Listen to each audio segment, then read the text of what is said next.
Bienvenidos, señoras y señores, to another episode of the Bleed Lows podcast. This episode of the Bleed Lows podcast has been brought to you by BetOnline. BetOnline is your number one source for all your sports betting needs. Get the latest odds, lines, and matchup reports for baseball, boxing, golf, and more. BetOnline continues to be the fastest and easiest way to place your wagers, including live betting, and get your favorite casino and card games available to play right from your phone. So head to the website or use your mobile device to sign up today and get in on the action. Remember to use the promo code BELIEVE, BLEAV, for your 50% welcome bonus on your first deposit. Bet online, where the game starts. Okay, folks. This is, I mean, it just seems like a very sad day. We at the time that we are recording this, the news has broken on Julio Urías being arrested on suspicion of felony domestic violence.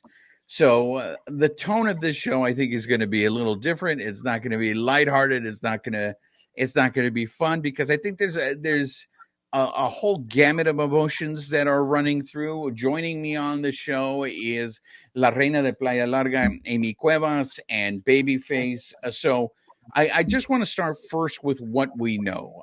For those of you who haven't been following this, I just want to go over what we know, and then we'll get into our opinions on this matter. And that is, Julio Urías was arrested Sunday night. He was arrested outside of BMO Stadium. He had attended the LAFC game, the game because Lionel Messi was in town. Basically, so he was arrested for that, felony domestic violence, and he has a court date, and that court date is scheduled for September 27th. That is what we know as of now. There's a lot of stuff that is being reported that I'm really not going to get into, because we don't have confirmation of it. And that's one of these things that I think is going to make things matter, is going to be worse, is there's going to be a lot of stuff being reported, a lot of hearsay. I'm already hearing rumors that there is video, because it seems that, according to the reports from the LA Times, from the Athletic, there were witnesses to this event. The witnesses were the ones who called this in. So if there is video, I think it's just a matter of time before TMZ gets their hands on it and then releases it. And at that point, I hope it's not a Ray Rice situation, but I'm not going to go into what is rumored to be on that video. I did see there was a tweet going around that was shared very, very a lot. I saw a lot on Twitter of what was in that video, and I'm not going to go into it. I got to tell you guys, going through the Trevor Bauer thing has really kind of changed my approach on all of this. So, again, I just want to stick to the facts, what we know now. And also what we know, and we've known this, is back in 2019, Julio Urías was arrested for the charge in 2019 was suspicion of misdemeanor domestic battery. That was when he pushed a woman in the parking lot at the Beverly Center, and that woman is now his wife, and that same woman is now involved in this incident. A couple of things that we also need to know. MLB has, from my understanding, already started an investigation. The Dodgers have made an announcement that Julio Urías is not traveling with the team, so he's not in Miami. And I think it'll probably be a matter of time before we get him being placed on leave in order for this investigation to be completed. One of the other things that I want to go ahead and note is that no player has ever been suspended twice under Major League Baseball's domestic violence policy that was first created in 2015. So if Julio is suspended, he'll be the first to be suspended twice under this. The last thing before we get into it and get your guys' feedback on this is what I find very different from the charges in 2019 to the charges that were coming out today is the charges in 2019 were a misdemeanor. It was domestic battery. The charges this time are for felony domestic violence. So whatever took place, I think was more than a push in a parking lot. This has these charges are much more severe. Also, the LA County Sheriff's Department spokesman confirmed this, and that part of the charge here is he's arrested on suspicion of felony domestic violence for corporal injury on a spouse. So they are specific. The LA Times wasn't reporting that. That was coming from The Athletic. So I find that very interesting that the LA Times has left out that portion for corporal injury on a spouse, because I think that's a little more specific. So that's what we know as of now. I want to take things one by one because there's impacts all around, but I want to just get your guys' initial reaction to waking up into the morning to this news. Reina. Well, I'm sad and mad for baseball fans and especially Latino fans everywhere, because this is like you said, it's disappointing. I've struggled with Julio since 2019 when the first incident happened, as somebody who has a history of growing up with this, has that in my past. Like I'm very sensitive to this. So it was really frustrating because I wanted to be able to back a Mexican player. I wanted somebody out there who represented me, and to have this happen as this person who's representing us, I wanted him to do better. And it's really sad that this is what's happening. Babyface, I know you're upset about this, right? Yeah, to say the least. Yeah, I'm pretty upset about it. I mean, in the morning, I went out, came back in, I saw the tweet, and I'm like, why is somebody retweeting a tweet from 2019? That was my first thought, right? And then I'm like, oh, freaking A. It just hits you like, dude, like, really, like, my first, and it's like, dude, why? Like, why? And like, why would you do this? Like, why? Like, it's kind of going back to the same thing with Bauer. Like, you guys are in this position. Like, why would you act so stupid, right? And first thing, obviously to his wife, I don't know what happened to his wife. Hopefully it's not that bad injury wise on her, and she recovers fine and somehow seeks treatment, and I don't know what's going to happen, obviously between them. But you think of Julio, like, yeah, he hasn't been having a great season, but he's been a huge part of this Dodgers team. And then it's like a gut punch, right? It's just like, yeah, it's like, it just reminds me, like you never really know these players, right? Like, you see what they put out there, what they put on their social media, who they are, but it's like, we don't really know them, right? We don't know how they are outside of the park, how they are at home with their wife, with their families and stuff like that. So it, like I said, it's really disappointing to hear this. And yeah, I think the first thing that came to mind when I saw that is we need to bring the same energy on this story that we brought on the Trevor Bauer story. I know I was very heated and I came after Bauer, and I think it was because of the details that came out in that story. But this one, I have to not only I have to remind myself that I needed to, bring that same level of energy, but I am so disappointed because I think, I mean, I can't speak for La Reina, but I know for myself, I was a big champion of Julio. I rooted for him. I wanted Julio to succeed. And a lot of it is something that you mentioned, Reina, is because he's a Mexican. I saw a tweet earlier today where someone had said that their child looked up to Julio because they saw Julio. And the same thing that you would say about Valenzuela, this kid was saying about Julio. It's like, Julio looks like me. Because Julio looks like me, I can succeed in this business. And the fact that the community in Los Angeles is so desperate to have a Mexican on the Dodgers, someone that they can root for. And so it is one of those things where you're sitting here, you do feel like you've just been betrayed, that you've been let down, saying, man, it's like, and I think we can't forget sight of that, in 2019, he was suspended for 20 games. And I felt like the fans were very forgiving of him. And it looked like he had put that in the past and he had moved forward. And I know there were still a lot of fans who didn't. I know there was a lot of fans, the same fans, I think, who don't forget about Kobe's transgressions. There's still a lot of fans in Los Angeles that, Kobe is so admired and loved in Los Angeles, but there's still a group of fans that don't forget what Kobe did.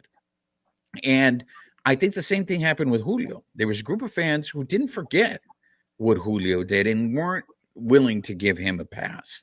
Because I think it's very interesting in the sense that sometimes we just give them a pass because, they're great baseball players and what they're doing for the team. And they haven't earned that redemption. They haven't earned that forgiveness. So, yeah, it was upsetting to me that I wake up to this news that Julio, again, it's just like, man, I think what's so frustrating is this. Not everybody can play in the major leagues. Not everyone has the gift that he had. So you would think that those people that do have those gifts would do a better job of protecting it, and valuing that. And it does feel like it's wasted talent now. Because we all know, everybody was saying, and I mean, Plaschke already's written his article saying that Julio should never pitch another game for the Dodgers. And this one's a little different than Bauer because it's the end of the season and Julio's going to be a free agent. So I think this is going to be a much easier decision for the Dodgers. But if it does come out, now here's the thing, and I want to throw this at you, Reina. I look at that 2019 thing now differently because now I sit there and I go, did she lie to protect him in 2019 when they dropped the charges? Because now it's happened again. And I don't know, is it not fair for me to go there on that? So when you were just saying the thing about the fans who didn't forget, I was one of those. Every game that he pitched, every time I sat in that stadium, I wanted to believe in him, like I just said, because he was a Mexican. He was like me. But I was compartmentalized. There was always a duality because I can't forget that he did do that. And like I said, my history with it, it's a very sensitive topic to me. So it just like people would get excited about bobbleheads or when he had a good game, and I would want to be excited. And at the same time, I couldn't because he had this in his past and you're still kind of rooting for him. Like, please be better. I really want to get behind you, earn that back. And to have this happen, I don't want to say like it proves all of that right, but it's unfortunate. And the sad fact is with domestic violence, like whether she rescinded it or not, we don't know what her status was. We don't know, did she have someplace else to go? Was that the best way? And without getting into my past and bringing that into the show, there are not a lot of options. You can only get so much protection. It's a very scary situation to be in. So I can't speak to her motives as to why she rescinded that back in 2019. But women everywhere, I shouldn't say women, victims everywhere have reasons for what they do. And sometimes it really is just being scared or not having other options in that moment. And so we don't know, but he did get another chance, which is at this level, like you said, not everybody earns the right. How many people are in the minor leagues that are never going to make it up? And he got that shot and he got a second chance. The majority of the fans did forgive him, or at least forgive him enough. And to have this happen, it's unfortunate. Whether, could it have been prevented from 2019? I mean, look at the statistics.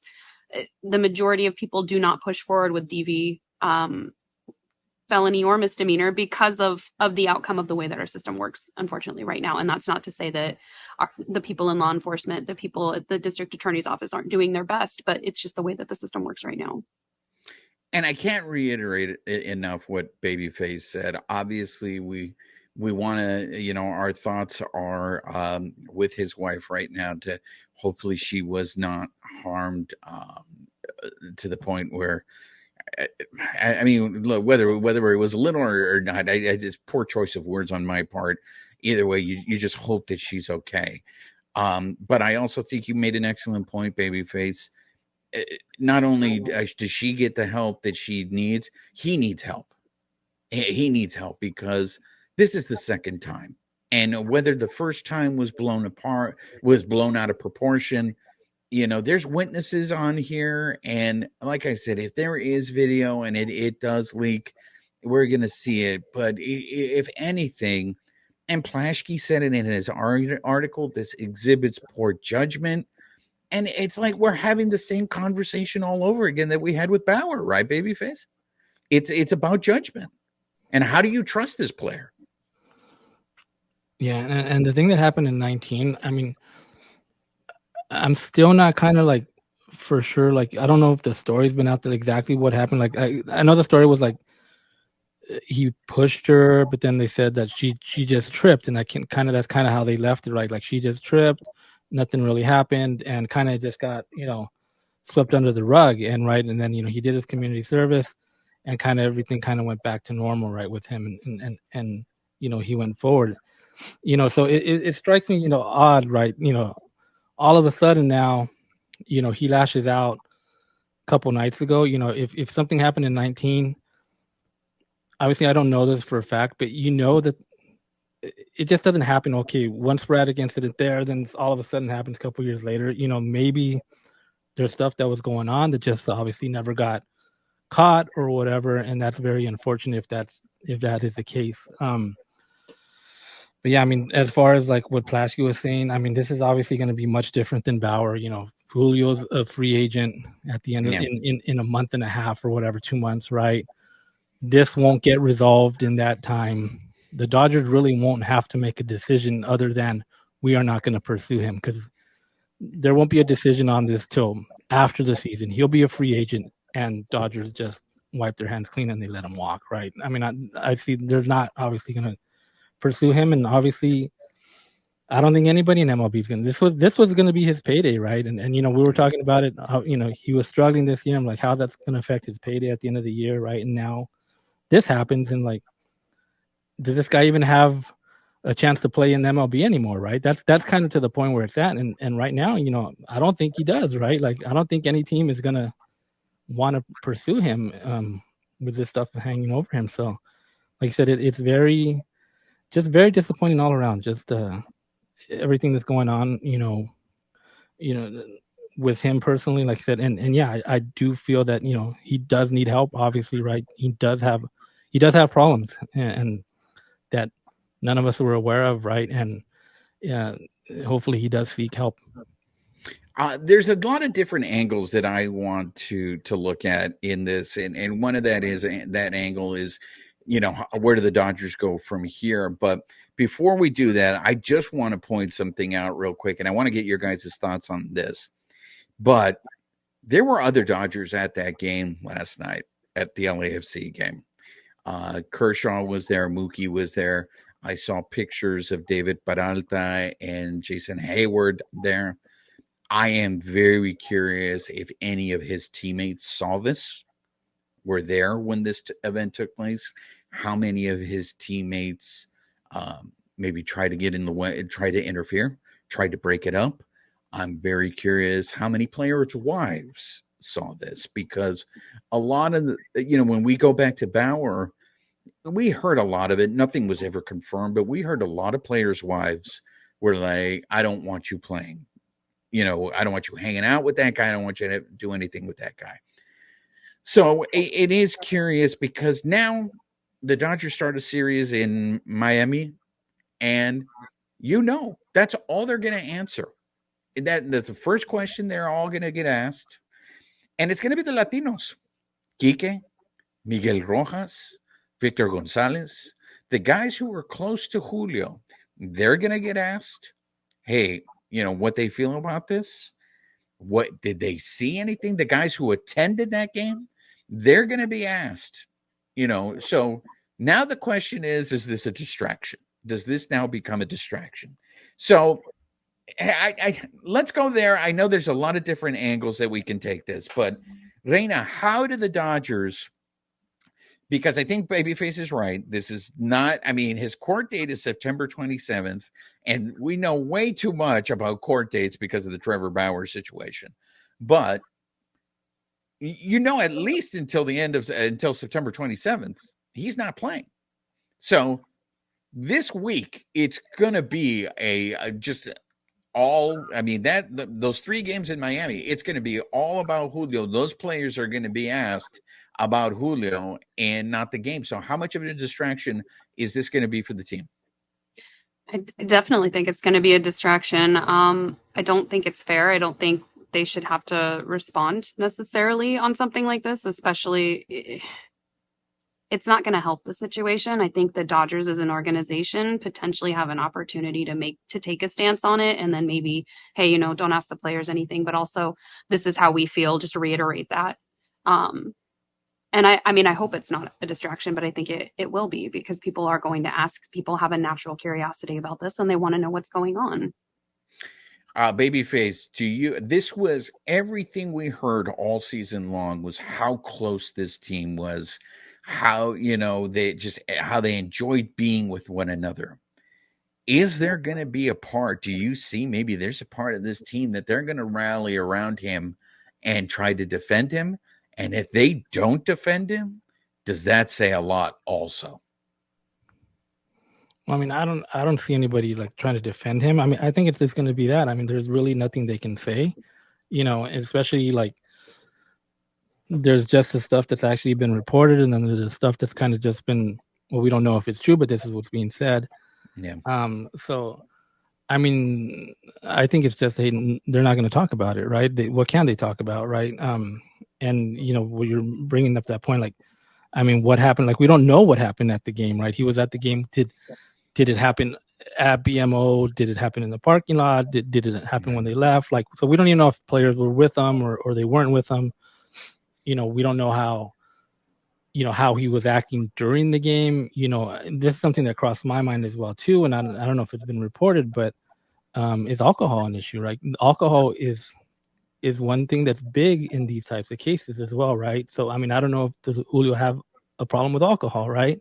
Right. So those are all the things that are going to get uncovered. Like we said, this is where all these things are going to start coming out, and you're like, dang, like, just like, it's really sad, right? Obviously sad to hear all these things that are going to come out from this incident. So, but yeah, as far as the team though, it's like, I think it's just best, let them be, let them just play. And, obviously this is internally for the team. Obviously it's got to be a gut punch too, right? Because Julio is a big part of that team, big part of that clubhouse. And, to hear this news, they got to be feeling the same way, we're feeling and fans are feeling. Reina, do you think after this week it's a done deal in terms of the team? Like, they're done talking about Julio, they're moving on. Their job is to prepare for the end of the season. We're moving forward with the expectation that Julio is no longer going to be a part of this. If you're asking my opinion, then yes. And I don't think we should be asking them. They have a job to do. I truly don't think we should be seeking them out to ask them about this stuff, because it's going to be conjecture. It's going to be opinion on their part too. That would add to the distraction, and it's not going to give us anything more factual than they'd probably be allowed to say anyway. So why would we be seeking them out and then distracting them further? So I get it. And, being that, we've been in that clubhouse, and I think I know the beat writers, I feel like it is their job. They're going to have to ask the question. But here's the thing. You're going to have Miami media there.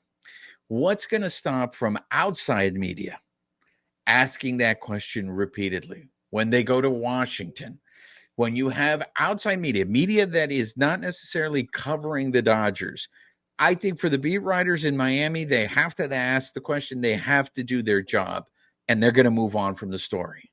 But every time they travel, because I don't know if you guys saw this on social media today, a lot of Bravos fans, a lot of Show Pods fans, they came after the Dodgers. The Dodgers now, hey, you guys don't have a very good record of character guys, of bringing character guys. So I guess that's my thing is, will it pose a distraction to this team, because this is not a story that's going to go away? I guess I'm not trying to say that the media doesn't have a responsibility to ask. So let me back up there, because I think I said that they do have a responsibility to ask, but because of the way the Dodgers organization is run, they're probably going to tell the players not to respond. So I guess in that respect, like, yeah, you're going to ask, but you're probably not going to get a response. So to me, it's like, why waste the time? But yes, that is exactly the media's role. And, you're going to get all the teams that love to hate the Dodgers. There's already a bullseye on our back. So yeah, everybody's going to come out about this, and it's not going to die right away, especially because the court date and everything, it's going to continue on. I'm curious, Babyface, if you feel this will breed more stress, more animosity into that clubhouse, because it's like, damn it, Julio, we didn't need this. I don't want to have to come to work. I come here to play baseball. It's hard enough. Like, guys who are struggling, right? They don't want a microphone shoved in their face and be like, what do you think about Julio? I don't give a crap about Julio. And damn Julio for making me have to answer questions about this. Yeah, and I think, that's probably going to, as soon as they get there tomorrow and the reporters go into the clubhouse, the players might not even be around, right? I mean, we've seen it. They're not around in the clubhouse, and they'll probably just stay away. I mean, the guy that's going to get this, obviously, is Dave Roberts, right? He's going to be the first guy that's going to be like, hey, so what's going on, and what do you know? And they're going to obviously say there's not much they can say, right? Because that's what it boils down to. There's not much they can say because we don't know the facts, right? We just know what's kind of been reported. And yeah, it's unfortunate now that these players have to deal with that. And hopefully, like I said, they can be pissed at Julio, right? But they still have their job to do, right? They have to go out there and continue to play games. And they can continue to be pissed at Julio, right? For what he's done. So I think that's kind of the mentality maybe that they'll take and just go out there and continue to do their job as they have to do, and kind of just just let that put that to the side for now and just let them go. It's like any one of us going to our job. We have stuff going on. Let me go and do my job, and then continue going forward. Before I segue to how this is going to impact the Dodgers on the field, one of the things that I found very interesting was the fan reaction. And I want to get your guys' opinion on this, because unanimously, everyone had already convicted Julio of this. Like, they're done with Julio. They don't want Julio on the team. They don't want to see him pitch, not only for the Dodgers, but they don't want to see him pitch in Major League Baseball ever again. And I found that surprising that they were so unanimous. But a lot of fans, I think, shared a lot of the same sentiments that we're sharing on the show. Is it was coming from a place of being hurt, of being disappointed that, how, he let us down. He let us down. Did you see a lot of that same reaction, and were you surprised by that, Reina? I did see a lot of that reaction, and I was actually kind of bolstered by it, because you always see like that polarity in some of the responses, like people are either for it or against it, but to have it that unanimous. But I think it goes back to one of you mentioned, like, my little kid looked up to them or this, and because we don't have that many heroes that represent us in the league, like it hits a little harder, it's a little different when something like that happens, because now how do you've, like you said, we've got the vitriol from different fan bases, like, see, you guys aren't that great either. And you've also got, we're trying to grow people loving this league. Well, how do you grow the love of baseball when you have stuff like this continuing to happen? Yeah, it's, Babyface, did you see anybody out there defending him? No, and like I was saying, I don't think this is something that you can be defended for, right? Like, it's pretty damning, right? You get arrested for domestic violence. Like, even if you don't know the cases, you're getting arrested for domestic violence. So obviously there's something there, unless like, somehow, it wasn't Julio, it was somebody else, right? Right.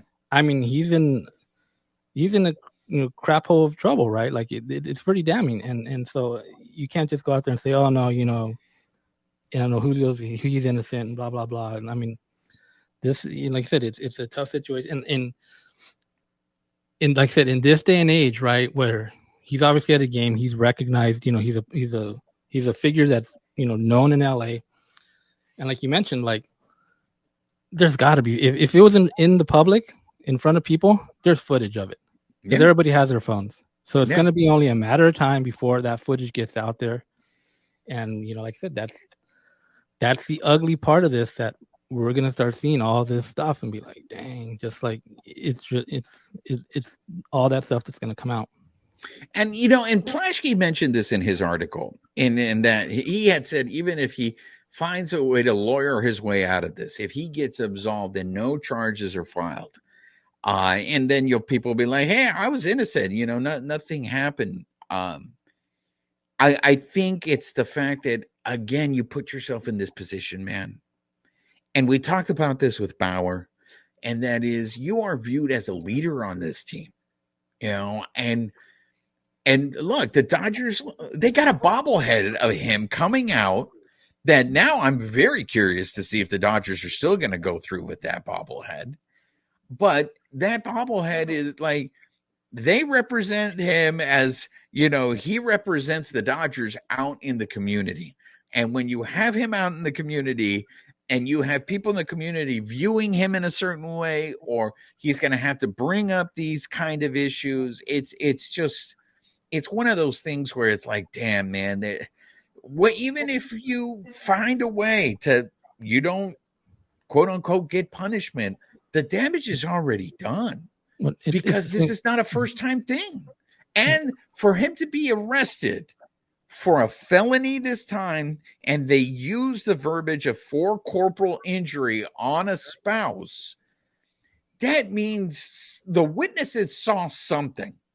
There was enough for him to be arrested. It's the same thing like that we talked about Bauer, right? Like, Bauer was never charged, right? He was never charged with anything, right? And the same thing, like say whatever happened to happen, and say even this time around, say Julio wouldn't be charged with anything, right? Yeah. But it's still two different. It's kind of like two different legal systems, right? It's the actual legal system and then the MLB system. Like we discussed this, like, okay, maybe you didn't get charged in the legal world, but you still work for us, and this is what our investigation says, or whatever, or whatever's going on. He's still going to get punished, right, by MLB, regardless, one way or another. I mean, even if he does get charged, right, and even if he did jail time or something, right, if he went to jail for whatever, 6 months, a year, whatever, and he'd come back out, then he'd still probably have another punishment from MLB on a totally separate. So it's two different places where he's up for punishment, basically. So but like getting back to it, like, yeah, I don't believe, like Plashke said, he won't be pitching again for the Dodgers regardless. And I think if he does get off, there's two, like, it's a twofold issue as well. It's, let's say somehow he does miraculously get off. People still witnessed this against a victim. So whatever happened, I mean, it's alleged at this point, but whatever happened still happened. Mm-hmm. And then you've got that he let the team down. First and foremost, it's about the victim. But second, you have people who are not going to forget that we're in September in a rocky year for us, and now we're racing towards the end, and our pitching is already in its own thing. But I do want to make sure that we're looking at the victim first, so we're not just racing towards oh gosh, the team. No, and you're right. I'm glad you brought that out once again. First and foremost, the victim is the priority here. But I also, in the sense, there are. So I think we've said our piece on it. The one more thing that I just want to add to it is, again, I think what Babyface's point is, even if he doesn't legally face any charges or anything like that, he's still going to face the wrath of Major League Baseball, because he will be, this is once again him coming up against this. And if he gets suspended again, he'll be the only guy who's been suspended twice under this policy. And I don't know if do they have like I know they have this on other policies, like, first time, you do something, it's a suspension. Second time, right. I don't think they have that on that, right? Because I think they don't. I assume they did. Well, that's a good question. That's something to find out. Because I think always the suspensions or whatever, they've always been different, right? It's never like, okay, this is your first offense, it's 20 because games. Osuna got what? Did he get 20 games too, or did he get less? I think it was longer, but I think it was the time. I think it wasn't like 50 or something games, and then the time served or whatever. And he got 50. It was something like that. But I know there was a lot of it was time served, so he didn't do anything. Right. So I mean, like I said, I don't think there is a set like protocol, like saying like, okay, you're a first offender, you get 50 games. Second offender, you get 100 games, right? Bauer, right? Mm-hmm. First time offender, right? He got what 2 years, right? And then they reduced it, right? So I think it just goes up. It's up to their discretion at what they think is appropriate. Yeah, I just I would have operating under the circumstance that a second offense with that would require more of a penalty. That he would look at a longer suspension this time. Well, I mean, I'm sure it probably will be longer, like I said, but like I said, I don't think there is a set like a minimum of whatever 100 games or something. I just sent you guys the link for it. It's like a 13-page document. I'm not seeing anything for a second offense, but they do outline suspensions and treatment plans. So, I mean, definitely something we can look into just to see like what that falls under. Yeah. So I look, I really appreciate your point, Reina, and I'm glad that you were on the show for this. And look, first and foremost, it's about the victim. I hope it really doesn't come off that we are in any way trying to justify what happened here. Obviously, there was enough in there for him. And the least, that we could say is that he exhibited very poor judgment. But the fact that there were witnesses there to call the police and he got arrested, that's something to take into consideration. Now, I know many people may not be interested in this, but we are a baseball show. So I know it may seem insensitive to do this, but I feel we do have a responsibility. We have addressed what took place. I think we've all disclosed our disappointment and our anger at what Julio did, but how this is going to impact this team for the rest of the season and in the postseason is something that's going to be asked. So by no means, by us having this conversation about the baseball side of it, I don't think in any ways it means that we are dismissing what Julio did. We understand that what Julio did is extremely serious, and we're all upset about it. But as I said, this is a baseball show, and you guys listen to us for our baseball takes. So Reina, if you can, I can never say this word, compartmental. Oh my God. Compartmentalize? Thank you very much. English is my second language, everybody. ESL forever. I mean, you're down a starter and you were everybody was telling you that your starting pitching was a problem. How did the Dodgers survive this? And one real quick back to what you're saying though, as far as like the Julio thing, like, yeah, I mean, that's all the information we know, right? And we're kind of just giving you guys what we know, what's been out there. And as we hear more and more stuff comes out, we'll definitely discuss that, right? And share. But yeah, I mean, obviously, like we mentioned, our heart goes out for Daisy, his wife, and we hope that that she's fine, right? And moving forward, that she gets better, she's in a better place. We want her to come out of this, and move forward, right? And except we don't know what's going on, but we it's very, very sad what happened, and obviously that what Julio did is something I know. Like I said, I'm really upset about what he did. Right, you should never put your hands on a woman, especially this is his wife, right? Yeah. So should never put your hands on anyone. Obviously, yeah.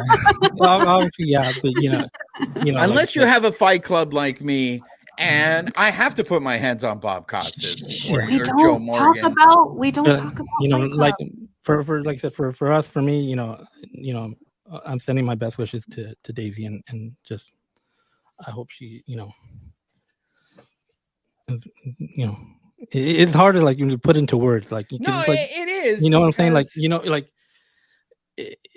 I can't imagine what she's going through, right? So it's hard to put myself in that situation. But like I said, you know, I just wish her the best right now in this time. no, I absolutely. I think we do take for granted that Babyface. So I appreciate you actually verbalizing it, because I think we automatically go towards the anger that you feel at Julio. And because you're focused so much on the anger, it seems like you are completely or ignoring the victim.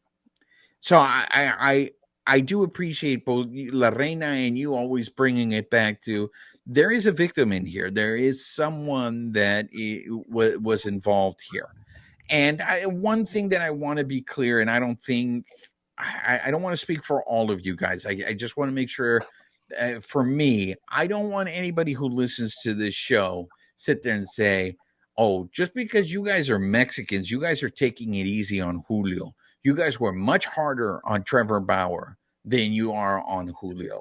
And look, we are angry, and maybe the fact that we're not as passionate with our anger towards Julio on this episode, please don't misinterpret that, because the difference between, for me, this Trevor Bauer and this Julio situation is I feel the disappointment with Julio. I didn't feel disappointment with Trevor Bauer.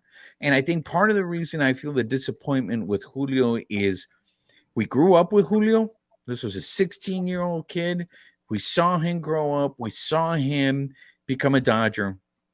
And for me, of course, the fact that he was a Mexican, you know, and it was somehow that pride that's associated with, you know, someone in your culture, you know, achieving that success, and you're living vicariously through that. If anything, what it has done to me is it has made me become very wary of hero worship.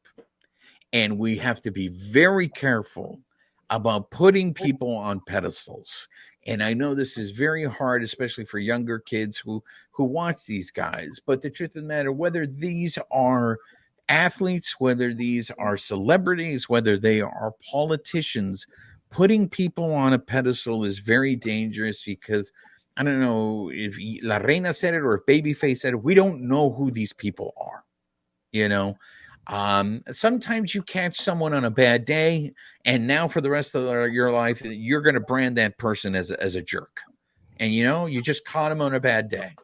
But this is the stuff that I don't think anybody wants to deal with, right? We just want to watch baseball games. We just want to root for our team.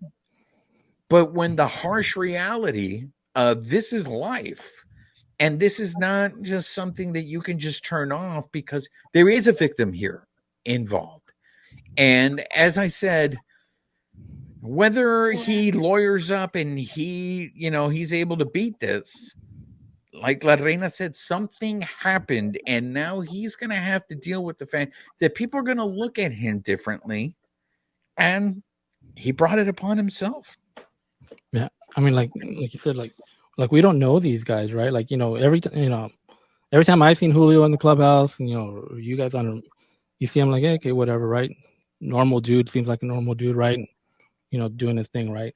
And I think to me, it was surprising and kind of shocking, but still kind of also too, like, kind of not really, like I said, because we don't know these people, we don't know them outside, and to be shocked, it's like, well, yeah, we're shocked, but yeah, we don't know them. I mean, and this could be anybody, right? This could be anybody. You could take anybody on that roster and be like, holy crap, like, cause you don't know them outside of what we see. So we have to kind of just take all that in perspective. Like, this is what we see, but, you know, we really don't know their outside life.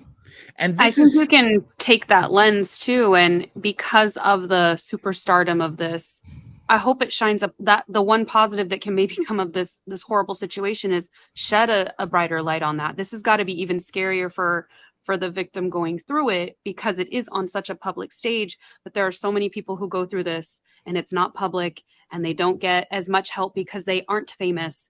And it's like, maybe the one positive is that it does move us 1 foot closer into looking at this as a bigger issue, because it happens to so many people, famous, not famous, and hopefully people can get the help that they need. Well, it always makes me think of the old adage, the question of, can you support can you be a fan of the artist and not be a fan of the man?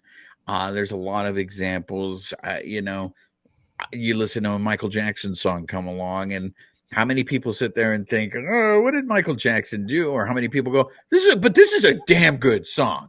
Like, I really like this song, so now I can't listen to Michael Jackson. And I know we're getting into cancel culture and all that stuff, but it's one of those things. Like, what I find very interesting is the fact that fans nowadays are drawing a line, and fans are able to sit there and be like, look, I love the Dodgers, I love baseball, but I'm not going to let someone be rewarded for, because that's the thing, right? It's like, if, let's say, he does go ahead and sign a big contract, there's a lot of people that are going to sit there and go, but he got away with it.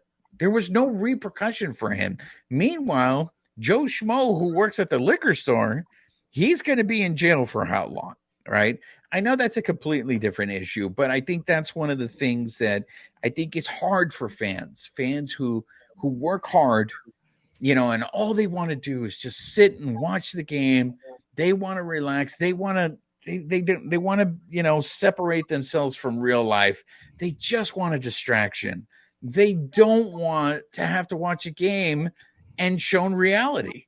That's like, no, I just come here for a good time. I don't want to, man, why do I got to see this? And I find it very interesting that for fans now, and maybe it's because we know so much now, we have so much more information, that fans are just like, no, that won't work for me. I was really proud of the fan base when when you do look at Twitter, Instagrams, a lot of the comments on there, it was a lot more, say, enlightened, but I was really proud of the responses that a lot of people had out there, because you said, kind of drawing that line a little bit of this is behavior that we will not accept, and it was like, wow, we've come a long way. Good job, guys. And I think what Amy made a good point as far as who this is, who this is. Julio Urías, right? He's huge in LA. He's a big MLB star. I think if you look back at all the cases that have happened with DV in baseball, I think Julio might be the most well-known player, right? I know Bauer was there, but like Julio, he's so hopefully he might be the most liked who's had to deal with this. Yeah. So hopefully this does shed a light on this problem, right? Because this is a problem, right? And people aren't aware of it and don't know what's going on. And hopefully those people that are involved with it, can get the help and support that they need for this, right? So, the difference with Bauer is Bauer, obviously he wasn't well liked. He just became a Dodger, right?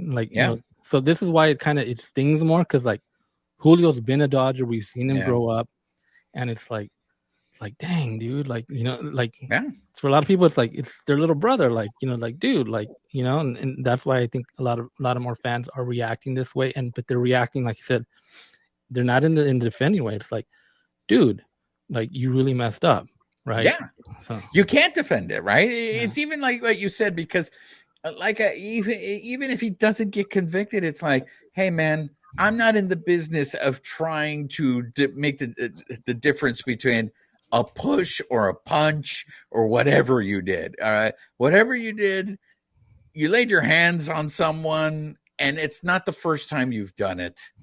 And it's just how many times? I think that plays a huge factor in this. This is not the first time. It's bro, fool me once. Okay. Shame on you. But again, so it is sad. And once again, we are not condoning any of this, but we are a baseball show. So quickly, guys, to me, it's what we're going to see, at least for the rest of the season. I think Emmett Sheehan and Pepio. Now, the idea of them going to a 6-man rotation for the rest of the season, I don't think they can afford to do that unless we see Bueller come up. Maybe when Bueller comes up, he had his first outing down in OKC. He went 2 innings. So I think maybe they could maybe stretch him out realistically to maybe 3 innings. I mean, Reina, do you think they could stretch him out to 4 innings between now and the end of the season?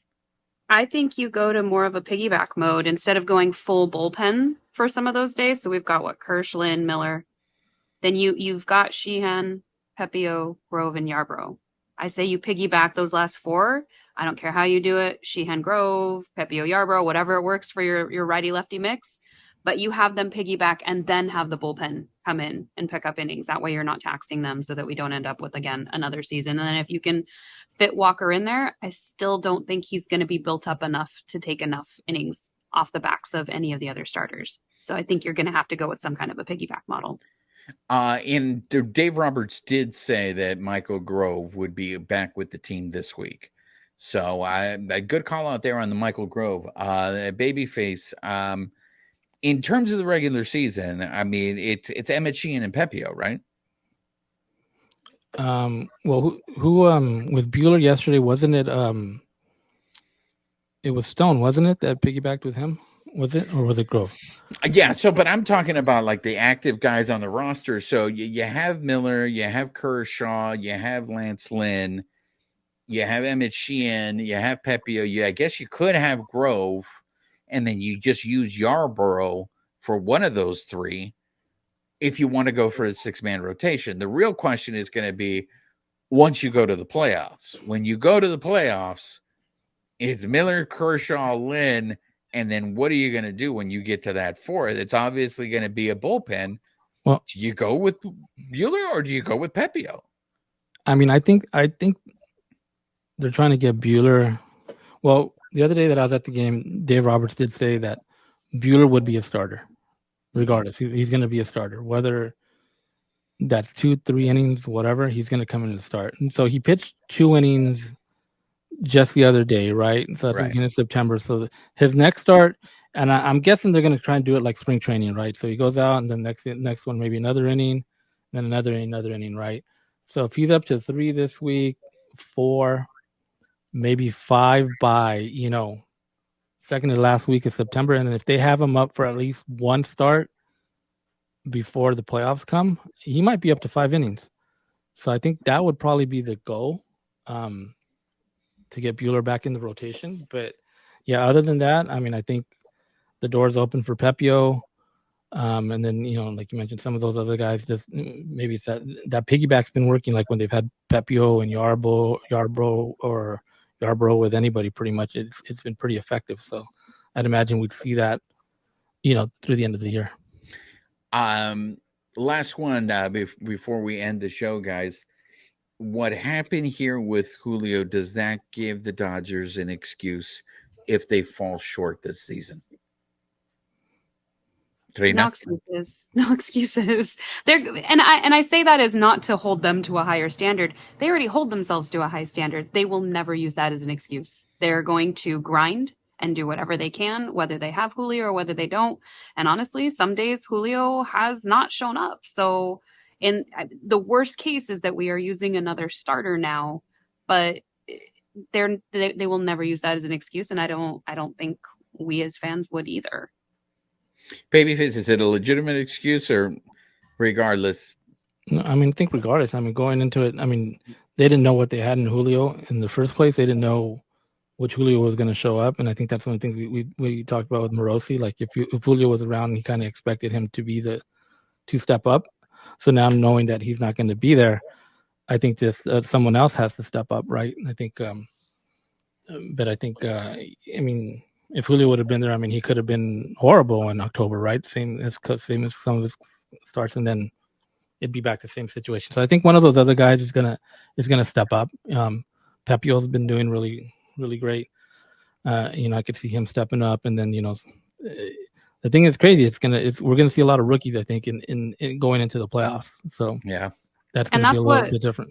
That's what actually Roberts was saying in the dugout yesterday. I think it was he said it in the dugout, but he also reiterated it in the post-game interview, was that they're ramping these rookies up. They understand that they've never seen the postseason and it's a totally different beast, but what can you do? But they're doing their best to get them, Miller has a little bit longer leash right now. So they understand what they're up against. It's not an ideal situation, but they're doing what they can under the circumstances. And I think that's good to hear that they're looking down that towards the future for that, especially in light of this loss with another starter.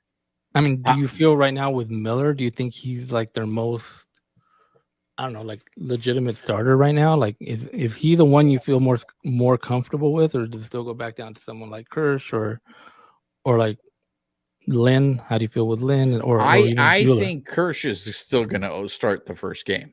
Yes. Kershaw's going to start the first game, but I think especially what he did in that last game against the Bravos, that was super impressive. What Bobby Miller did. Because of that, I think now Bobby Miller's moved up to the 2. Like Bobby Miller's going to be your 2. And out of necessity, I think you have to go now to Lance Lynn as 3. So it is one of those interesting factors where, and let's just hope that everyone stays healthy for the rest of the month, because if not, then it's going to get really interesting what the Dodgers are going to do. But the offseason now has become even way more intriguing for the Dodgers, because I think maybe you always had Julio as the backup plan in case you struck out on Otani. Okay, you could turn to Julio. That's not going to be an option anymore. So now I wonder, does this mean this is La Reina's favorite topic? Do you do more of a full court press on Otani now, knowing that Julio is not an option? He just got scratched from a game today with oblique, with an oblique, not injury, but like an oblique. I have to look and see what the wording. But there was more information. Red oblique tightness. There was more information on him. I guess his agent said that he will need some type of procedure. You didn't say Tommy John. It could be an injection, and he does plan on DHing next year the entire season. So, but he did get scratched. That was with the scratch today. Was the additional news? And I mean, with something like that too. I mean, Otani has basically carried that team the entire season. So that he's kind of falling apart or feeling more of the aches and pains right now at the end. It's kind of like you think it's like, I mean, he's been doing everything for that team. Like even when they're out of it, he's still out there. Like there's no reason for him to obviously be playing, right? But he wants to continue to do that. And, I think that is contributing to, I think it's catching up to him. That's why he's feeling these aches and pains, at the end of the year now. The one thing I would say about, I think, Juan, you just mentioned like the team staying healthy for September. I would just caution people who like I said, we as a fan base are very spoiled. If we are trying to keep people healthy, even though our team holds themselves to a high standard and they really don't know how to dial it back, we need to give them some grace. They are leading the NL West right now. And if they have to drop a couple games to keep people healthy, I think we need to keep that in mind and give them a little bit of grace there while they are trying to get to the postseason so that we can stay healthy even at that part versus going balls to the wall. And then now we are injuring the only ones that we do have. So I would just caution that. No, I mean, look, it's it felt nice to actually talk baseball for a little bit because I'm not going to lie, this has been a real downer of an episode. And I feel like this is going to be a little bit of a malaise that's going to be over this team. Even if they win games in Miami, I think this is just the news today. This is just something that has now changed the season because I think there's always going to be a what if factor. If the Dodgers don't end up winning the World Series, I think there's going to be people that will sit there and go, what if we did have Julio? What if Julio, and which was, it's a huge what if, right? Because Julio hasn't looked like himself the last few starts. He hasn't played well on the road, and he hasn't been playing well at home either. And now it's going to open the whole can of worms of how long has this been going on? Like, has Julio been dealing with this all year? Is this the reason why Julio has not been pitching well? I know I'm waiting for people to make a deal about this, and I'm curious if you guys have noticed this. He's looked pretty angry on the mound. Now, a lot of that I feel is the frustration with his mechanics. He's not performing well, but I know someone's going to sit there and go, where's this anger coming from? And people have already mentioned weren't they talking about it on his last start? He looked, I think, even in the presser, he seemed a little bit upset during the press conference as well. They've already alluded to it.